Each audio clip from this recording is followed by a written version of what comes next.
देखिए मुझे लगता है कि चंद फॉलोअर्स बढ़ाने के लिए, चंद जो है अपने आप को लोकप्रिय करने के लिए लोग इस प्रकार के अभद्र और आपत्तिजनक टिप्पणी करते हैं।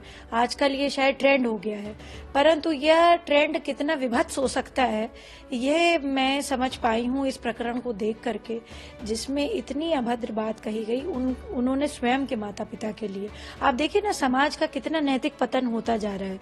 ये जिस प्रक्रिया के बारे में बात करी है कोई अनयूजुअल नहीं है, सब उसी से पैदा होते हैं, आप वो भी उससे ही पैदा हुए हैं।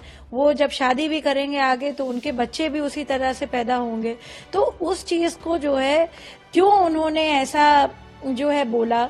और मैं तो समझती हूँ कि we are not living in a country जहाँ पर हमारे यहाँ पे संस्कार विहीनता है।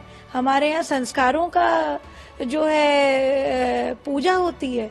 हम लोग जो है आज भी जब स्त्री गर्भ धारण करती है तो गर्भ धारण संस्कार है, तो उसको सिर्फ ये नहीं कहा कि ये बच्चा पैदा कर रही है, ये हमारे यहाँ नहीं होता है।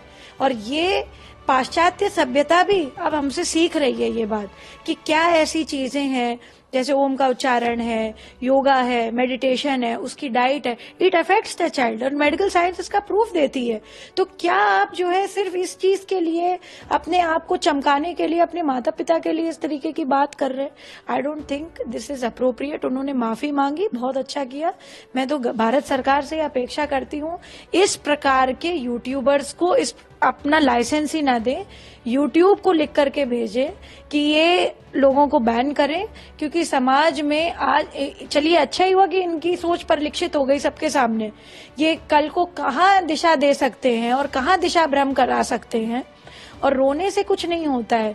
आप कहते हैं ना, टेलर जो है measures only measures twice and cuts once, ये बड़ी पॉपुलर सेइंग है। आप टेलर कोई भी होता है, टेलर का मतलब है कोई भी व्यक्ति अपनी बात जब कहेगा तो उसको 2 बार 3 बार समझेगा, एनालाइज करेगा, तब हम बोलते हैं।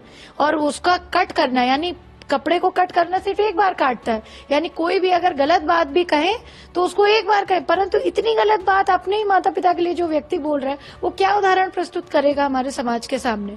तो हमें ये बात देखनी पड़ेगी कि हम कहाँ पर खड़े हैं, कहाँ पर हम हैं, क्या व्यवस्था, क्या चिंता, क्या चिंतन में हम हैं, क्या संस्कार हमारे भारत के हैं। और ये भारत नहीं है, ये आदरणीय प्रधानमंत्री जी का 2050 का भारत नहीं है। ये युवा अगर इस तरीके का हो रहा है तो हमें उसको ठीक करना पड़ेगा। वो चाहे हमें जो है, वो कहते नहीं सटे साठे हम समझ रहे, तो यानी अगर सट के साथ सटता जरूरी है, फिर उसको हमें लाइसेंस कैंसिल करना चाहिए।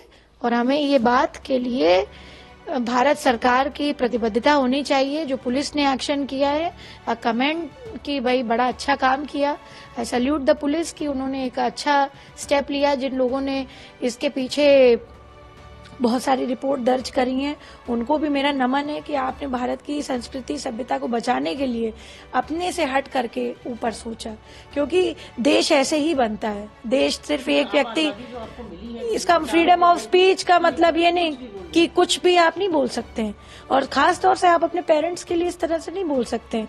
हमारे पेरेंट्स चाहे कुछ भी हों, आज हमारे प्राण हैं अगर, तो हमारे माता पिता की वजह से हैं। आज अगर हम सांस ले रहे हैं, ये पूरा शरीर का जो तंत्र है, हमारी नासिका, हमारे आंख, हमारे कान, हमारा ब्रेन, सब कुछ हमारे माता पिता का दिया हुआ है। तो उसको हमें किस तरह से यूज करना है, भाई भगवान ने भी अपने माता पिता को ही सबसे पहला वो माना। तो जो है इस तरीके की बातें करना अच्छी बात नहीं है। उनको माफी के साथ साथ मैं भारत सरकार से ये निवेदन करूंगी, करबद्ध निवेदन करूंगी कि इनका लाइसेंस कैंसिल करें। इस तरह की और वीडियो देखने के लिए हमारे YouTube चैनल को सब्सक्राइब करें और बेल आइकन को दबाना ना भूलें। यदि आप हमारा वीडियो Facebook पर देख रहे हैं तो पेज को लाइक और फॉलो जरूर करें। हमारे अन्य सोशल मीडिया पेजेस से भी जुड़ें।